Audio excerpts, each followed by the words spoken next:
if this magic pill, gratitude, is so powerful, why don't we do it more? What keeps us from expressing gratitude is gratitude is a vulnerable statement. There's a vulnerability to receiving gratitude. There's a vulnerability to giving gratitude. And to all of you, I say, be brave, little buckaroo. Be brave, little buckaroo. Give it a rip, see what happens.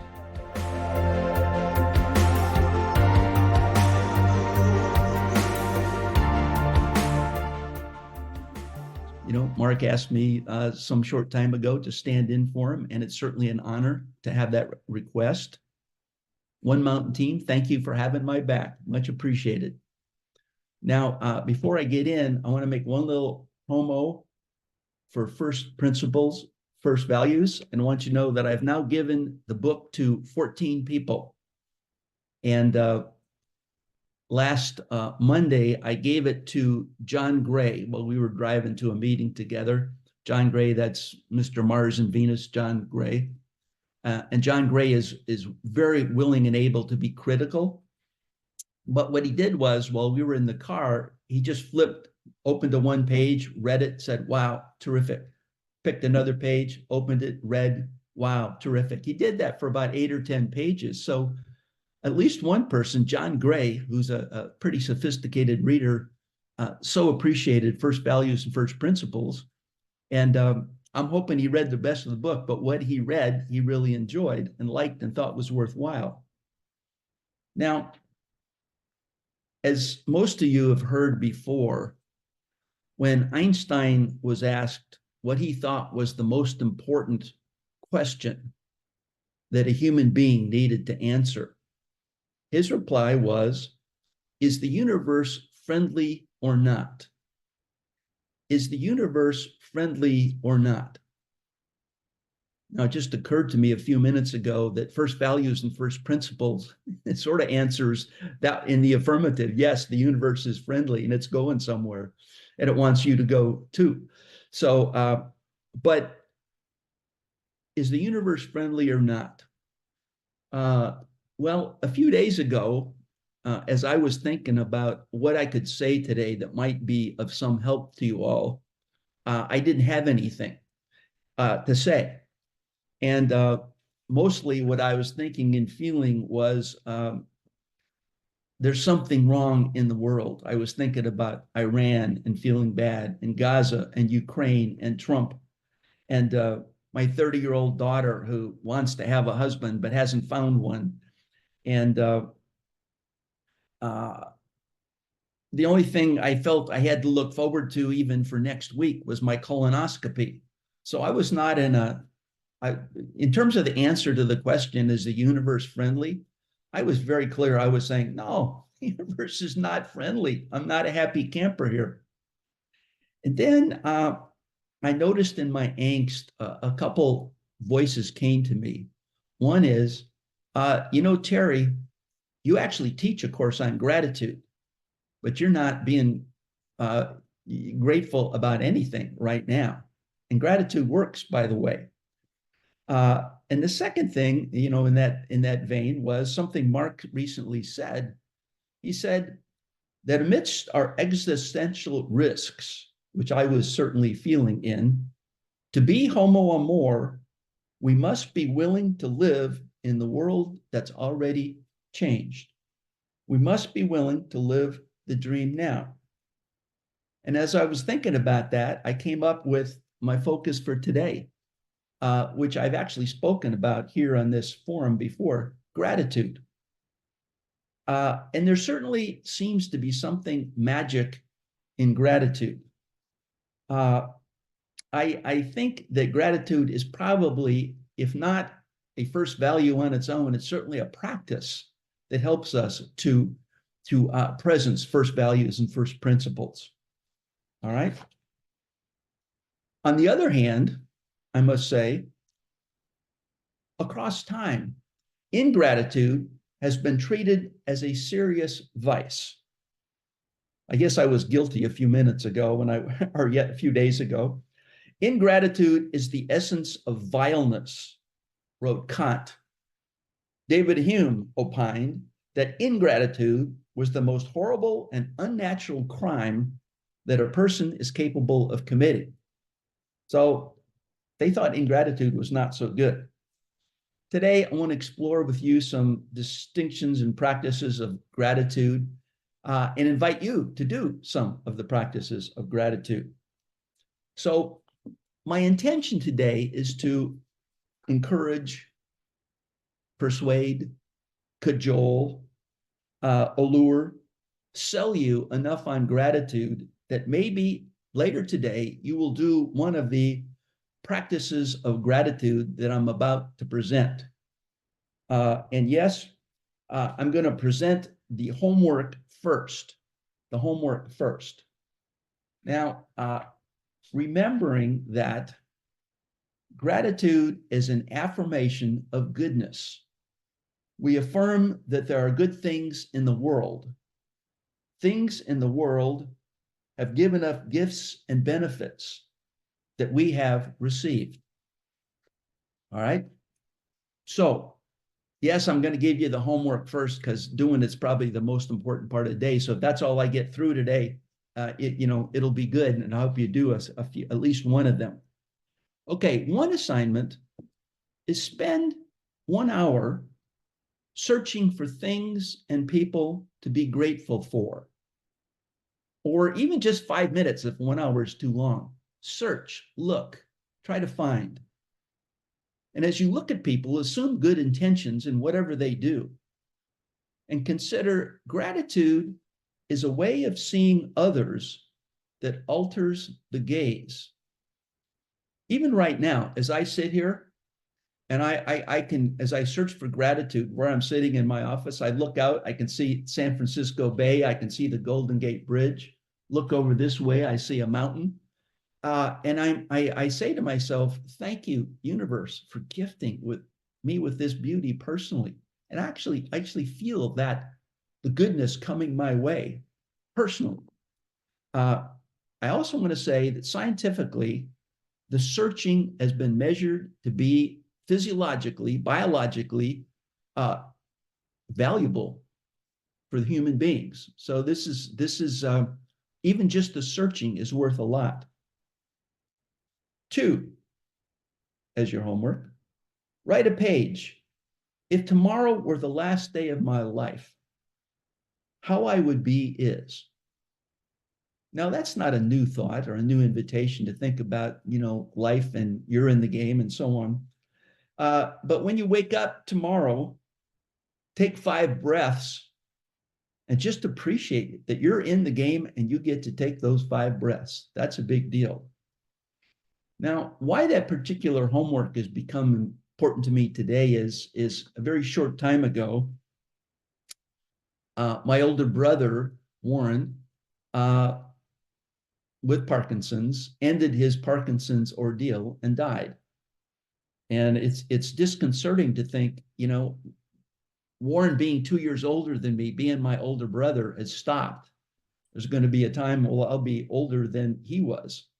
And it's disconcerting to have that thought.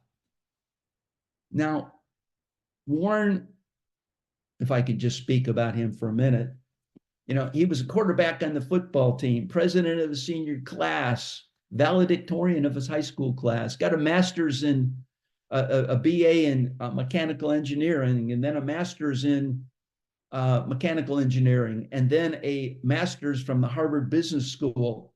So he was doing all the things one should do for success, all those things that, quote, they told him, probably a lot my dad told him. And he was working with an engineering company. I was gone out of the country in the Peace Corps for about 5 years, sort of lost touch with him. And when I came back, Stodgy Warren was a multi-level marketer selling vitamin pills and skin lotion and had a downline of 10,000 people. And I'm going, wow, what happened? And I now realize what happened was he got off automatic. He got off his success programming and followed his heart. And what he wanted to do was work with people. So in those 10,000 downline people, he gave his love, gave his heart, wanted to develop, wanted them to win, wanted them to be successful. And he loved it for the rest of his life. And we've been in this conversation about heroes. And to me, for Warren to make that left turn 90 degrees out of his current career path and follow his heartfelt commitment, I guess, go back to his unique self, and then to love the way that was unique to Warren for those people was really a heroic act. Now, for the last 7 years, he's been fighting Parkinson's. And those of you who know Parkinson's, it's a downhill road. It doesn't go up. But throughout, Warren was, I want to live, and I want to live the life that's available for me to live all the way through. He did his voice lessons. He did his, with his little push cart around the island. He did his exercises. He kept his mind sharp, and he was always sharp to the end. Always, I want to live the life that's available to me. And Matt, his son, and I said, well, at what point does life for Warren stop being worth living? And it never did until towards the very end when he couldn't swallow. And he had said, well, if they ever have to feed me through a tube, I'm out of here. Well, they took him to the hospital, he had a tube in his stomach. That's how he ate. They squirted stuff in there. And instead of going, I'm out of here, he goes, whoa, far out. Now I don't have to worry about choking. This is great. And then, maybe 6 months or 8 months later, he got pneumonia, which for a Parkinson's person is a bad thing to get because breathing is very tough. So they took him to the hospital, and he was there, and they cleaned up the pneumonia, but he was breathing through a respirator and being fed through a tube. And he finally got to a point where he was done. And I remember Matt was in the hospital. I was in California. He was in Texas, and he held the phone up to Warren's ear so he could hear me. And I said, I love you, big brother. I'm going to miss you, because I knew it was close. And Warren croaked, I love you back. And I know that's what he said. And Matt took a picture of him, and picture showed him all wired up, all tubed up, and his thumb was like this. That night, he said, take me home. I'm done. And he died the next day. And so I miss you, big brother. And I'm so grateful for the time we had together. Thank you. Now, third homework. Write one page expressing gratitude to God or reality or the field or the cosmos for gifting you with the unique gift that you are. And be specific about what gifts they are and its impact, your impact on others. Without going into great detail on in some of the journey work I've been doing, I had one experience of an absolute realization, presence, experience of the truth of one, the goodness of other people. And at the same time, I had the same experience, same kind of experience about my own goodness. And it sounds very simple, but it was quite profound for me. And it was a moment of full gratitude and appreciation of love for myself and others, and gratitude that I got to be in the game with these good people and to share my own goodness. I'm always reminded of that song, how can anyone ever tell you you were anything less than beautiful? All right, 4, begin a regular journaling practice by writing in detail about the best gift you received today. And I want to say that journaling, many of you know this, but let me remind you, because I used to journal and I stopped. And then I answered the question, is the universe friendly? With the answer, no, I don't think so. It's one of the most valuable practices there is. You can do it every day or every other day. And in a recent study, they did groups who wrote just once a week, 5 things they were grateful for, 1 sentence. And then they had other groups that wrote other things. And the group that wrote what they were grateful for once a week, 5 sentences, over 10 weeks, were 25% happier on their own rating. And as a side, the academics who were doing the study found out that those that did the appreciation journal exercised 30% more. And they didn't expect to find that, but they felt like people felt like life was worth more. And so they exercised more. Number 5, write and deliver, preferably as alive as you can, in person, phone, Zoom, text, or email, a gratitude letter to someone important to you. For example, my wife, Betsy. Dear Buds, although I'm not that much of a praying guy, if I were, I would thank whomever for the gift of you. Thank you for being my best friend and best lover. Thank you for choosing me even when I'm difficult and hiding in my shell. I know many times it's not fun or easy for you, but you always come back to me no matter how big a test I give you. Sorry about that. I appreciate and respect how good you are at work. I'm proud of how highly your coworkers regard you. You are clearly special to them. I admire your horseback riding adventures and how hard you work at taking care of yourself physically. Thank you so much for being my partner, my teammate in parenting Topher and Megan. I'm so glad to have been on that crazy, wonderful project with you. We stood together, thank God, through the thick and thin of that project. The initial creative part was wonderful too. I think we did a good job, knock on wood. Thank you for all the good feelings I get when I think about us taking our walks. Thank you about all the snuggling we do. And thank you for the future when maybe we're together in our rocking chairs. And last, again, thanks for so steadfastly loving me when I'm not so lovable. Love you, Terry. So write a letter to somebody you care about and deliver it however.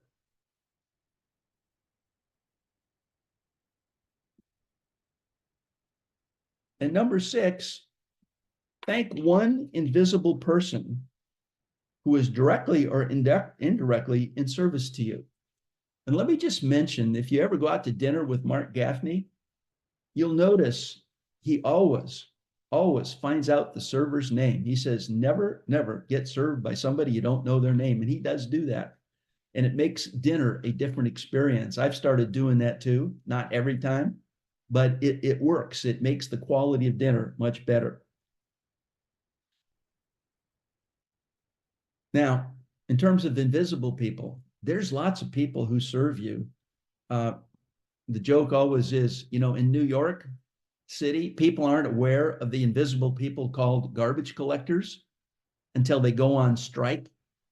And then you're very aware as the garbage mounts up of how much the garbage people serve you and give to you and matter to your life. All right. So having said all that, that's the homework. And what I'd like to do now is to invite Jacqueline to move into our code, and then I'll be back in a minute. Okay, Jacqueline. So this week's evolutionary love code, which is something Terry has already said. To be Homo Amor, we must be willing to live in the world that's already changed, to live the dream now. And Terry would like me to add that one of the most powerful practices for doing that is being grateful, which is obviously what Terry is talking into here today. And Terry also asked me to share these 2 equations with you, the Eros equation and the intimacy equation. And they're both in the chat box. So the Eros equation, Eros equals the experience of radical aliveness, seeking, desiring, moving towards ever deeper contact and ever greater wholeness. And the intimacy equation, intimacy equals shared identity in the context of relative otherness times mutuality of recognition, of feeling, of value, and of purpose. Thank you. I see trees of green.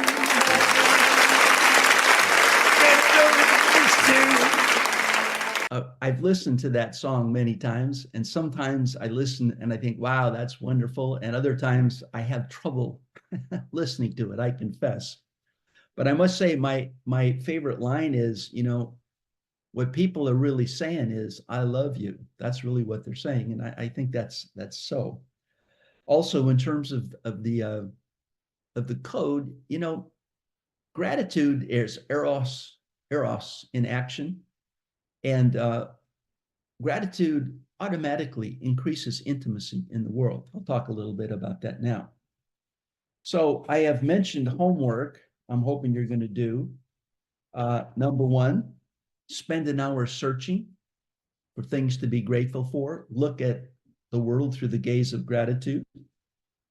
Write one page on if today were the last day, how would I be? And I talked about my brother Warren. Write one page expressing gratitude for the gift of you, for the gift of you. 4, maybe start journaling on gratitude. 5, deliver a gratitude letter to somebody as personally and alive as you can. And last, notice and thank one invisible person, somebody who serves you that normally doesn't show up on your radar screen. Okay, now let the gratitude cajoling begin. Would you be interested in a pill that was free, except for maybe some courage, and had no negative side effects, which made you more attractive, which I assume probably makes, more and better sex. But if that works, good. Something that increased your intimacy and connection with others and increased your sensitivity to the connection between us and everything. Everything that creeps, crawls, sways, clings, and walks. And by the way, maybe saying thank you will help us solve the global intimacy disorder, because thank you is an intimate act. Would you be interested in a pill that would automatically elevate your sense of purpose and meaning, make life feel more important to you? An elevation that makes you bigger, greater, uplifted, inspired to be better, called forth, leads to a longer life, lower risk of heart attack, and know that evolution rewards those with a sense of purpose. Would you be interested in a pill that is estimated to add 7 years to your life? By the way, what could you do with 7 more years of living? Again, I'm encouraging you to do your homework. A pill that increased your protection from illness, decreases stress hormones, increase the warm and fuzzy endorphins. Increasing your resilience to stress, by the way, makes your health better. What if you could have a pill that increased the quality of your sleep, alleviated depression, and reduced suicidal thoughts? In that regard, think about this. It is almost impossible to feel grateful and victimized at the same time. Feeling grateful generally overrides any other emotion we are currently experiencing. It is impossible to feel the positive emotion of thankfulness and a negative emotion such as anger and fear at the same time. And what I'm offering you today is, in being grateful, you get to choose your own experience. Gratitude births only positive feelings: love, compassion, joy, and hope. When we focus on what we are thankful for, fear, anger, bitterness melt away. And as an aside, I want to say that I spent all day yesterday practicing gratefulness, being grateful, and wherever I looked and whoever I was with. And I want to say that what I just said works. All of my answer to the question, is the universe friendly or not, was yes, it is. Yes, it is. Whereas the day before, the answer was no, it's not. Also, gratefulness increases your motivation, including motivation to exercise. Gratitude makes you more effective in handling challenging situations. You ever notice if you're stressed and angry about stuff, like your aperture for looking at the world goes very tight into fight or flight, and it gives you the choices of fight or flight. When you're grateful, that aperture opens up and you see more answers, see more alternatives to whatever challenge you're facing than is available to you when you're stressed out in fight or flight. Gratitude and being grateful moves you out of fight or flight. Gratitude also allows you to see the miraculous in the common, to see the miraculous in the common. If you will, it allows you, like you did when you were a child, to delight in, let's say, the muddiness of mud. And that delight is something we lose. William Wordsworth wrote a poem called Intimations of Immortality. And the start of the poem goes like this, and it's addressing our losing our capacity to appreciate the muddiness of mud. Wordsworth says, "There was a time when meadow, grove, and stream, the earth, and every common sight, to me did seem apparelled in celestial light. The glory and the freshness of a dream." Let me repeat that one. The glory and the freshness of a dream. It is not now as it hath been of yore, i.e., I've lost it. Turn wherever I may, wheresoever I may, by night or day. The things which I have seen, I can see no more. So in other words, being grateful allows us to look at the world with the childlike delight, the awe of being alive, the muddiness of mud. So I invite you to be grateful and get excited about mud again. Now, being grateful increases your spirituality. 3 levels of gratitude. And at each level, our soul's capacity deepens. 1, we experience contentment. Our desires are met. We're held. And again, back to journeying, a few years ago, I had a journey experience where I said, I want to experience being welcome, being held in the universe. And lo and behold, an hour into the process, I had 8 angels descend, pick me up, and just hold me. Like, you're okay, you're welcome, you're held in the universe, you're perfect the way you are. It was just a magical experience. And I felt totally welcome and held in the universe. Now, I ought to add that a few months later, I went through sort of the same process, and the same angels appeared, and then this guy appears behind the same angels. I guess this is a line and circle discussion. And as they're holding me and I'm feeling wonderful and welcome in the universe, the guy says, do you get it? You're held, you're welcome, you're perfect the way you are. And I go, yeah, I get it, I'm there. He says, okay, great. Now that you got it, let's get to work. Let's get to work now. We just can't lie around all the time. That was on a journey. All right, second level, you experience meaning. We are here for a unique purpose and therefore grateful for all of life's lessons, including, by the way, I'm not going into this, the negative ones. When my daughter tore her ACL as a sophomore, it broke her heart because she wanted to be, that was her year to start on the basketball team. And I remember we went in and the doctor said, you got the triple threat, ACL, MCL, all it's wrecked and it's got a year before you can run again. We were both crushed. We both cried in the doctor's office. But that year, in handling that adversity, was probably, in terms of my daughter's whole life, something I should be grateful for, because she learned how to handle it, to deal with it, to handle the disappointment. She was the manager on the team, not the player. And I look back now and I think that adversity, that negative quote experience, I ought to be grateful for, because it really helped her life. And especially given my whole life was about protecting her from any adversity, which I guess a lot of dads do. All right. 3, third level.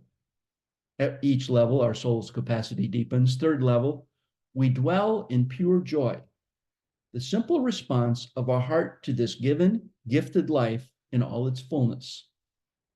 Brother David Stendhal Rast pointed out, the root of joy is gratefulness. It is not joy that makes us grateful.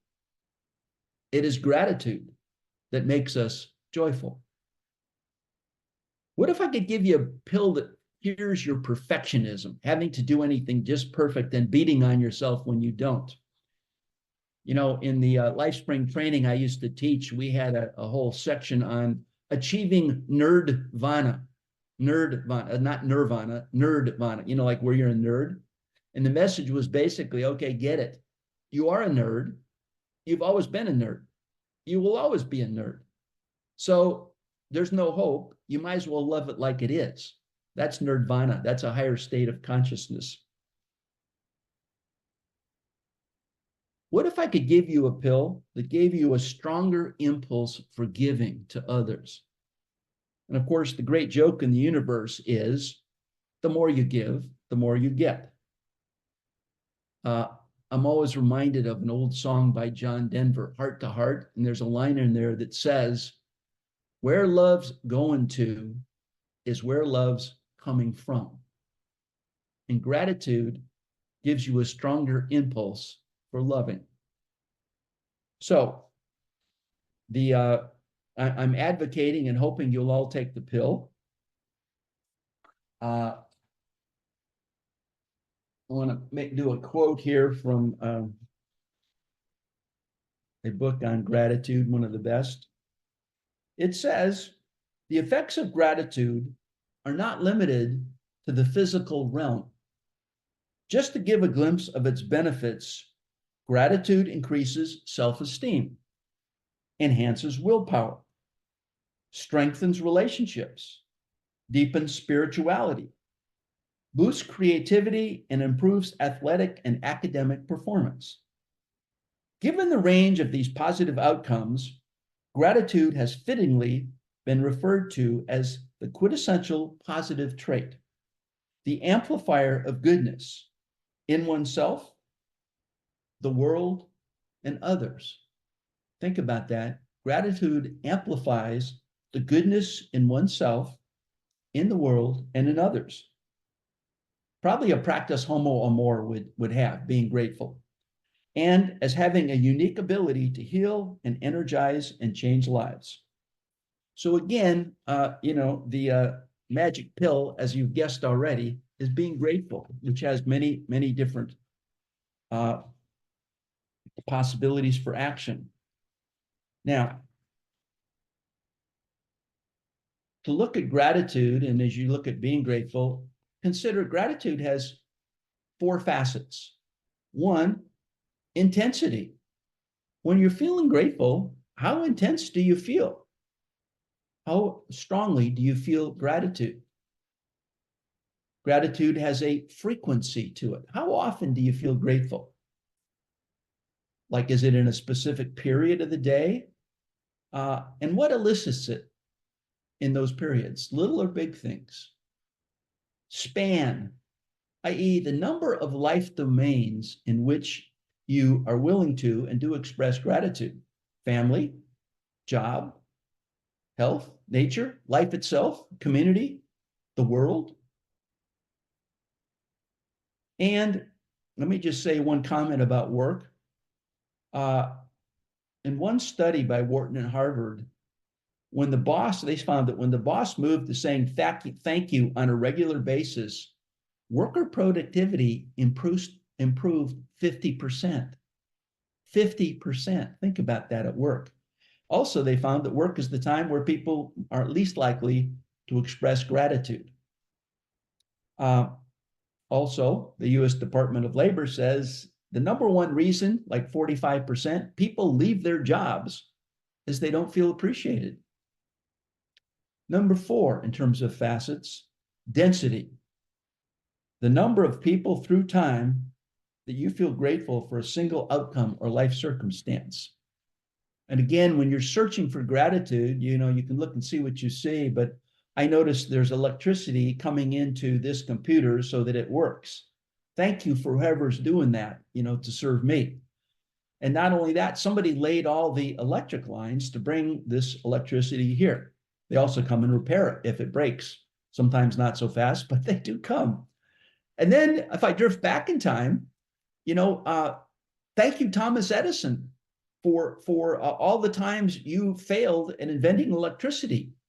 And then even further in time, gifts I received. Thank you, Thomas Edison's parents, for helping him to get educated and have the kind of character that had him invent electricity, that had the electricity come to me, so I'm gifted by it right now. Sort of the roots of gratitude back in time. Often I think back and I appreciate the teachers of my kids and even my own teachers. It's, as a total aside, I grew up in a little town in Wisconsin, same town my mom grew up, and I had the same 5th grade teacher my mom had. And she was great for my mom and she was great for me. So thank you, Miss Hume. Now, there's 2 kinds of gratitude. One is kind of a gratitude of exchange, where you say thank you, like you borrow someone's lawnmower and you say thank you, but there's sort of an expected reciprocity. And that's good, and that's important to be aware of. But mostly, what I'm talking about is a gratitude of caring and loving and bonding, is a kind of gratitude that we experience when we give from love, with no strings attached, with no strings attached. When given that way, it tends to be received that way, although not always. But I would invite you to give it that way anyway. Now, if this magic pill, gratitude, is so powerful, why don't we do it more? And I have a whole list of reasons. I'm only going to mention one. What keeps us from expressing gratitude is gratitude is a vulnerable statement for both parties, and it's fairly common for someone to say, "Oh, you're so great, thank you," and blah blah blah, and I go, "Oh yeah, it's okay," just to brush it off. And we're afraid of the vulnerability that comes in. What if they don't really mean it, or what if I didn't deserve it, or what if I have to be wrong about I'm a jerk and I'm not, and so on. There's a vulnerability to receiving gratitude. There's a vulnerability to giving gratitude. And to all of you, I say, be brave, little buckaroo. Be brave, little buckaroo. Give it a rip. See what happens. And last, before we move on, let me just mention quickly the 6 habits of highly grateful people.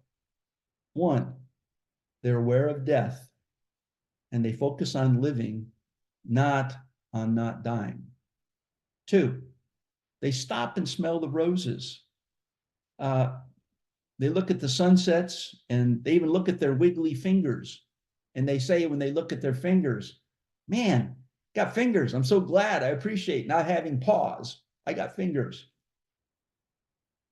They see the good stuff in life as gifts, not entitlement.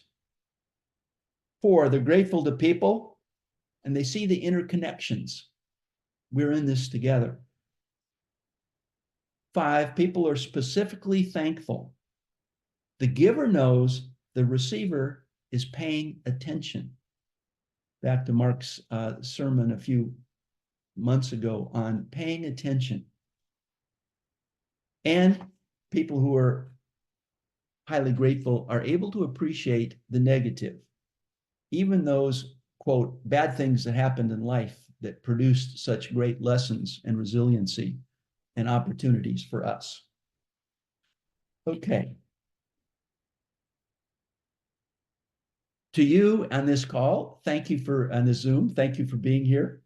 Know that in doing this exercise all the way through when I started, I have gotten better than I have given. To live the dream, please say thank you more to yourself, to others. I hope you'll do at least one of the homeworks. And as I close, as I often say, you know, the mystic, the German mystic Meister Eckhart said, if the only prayer you ever say is thank you, that will suffice.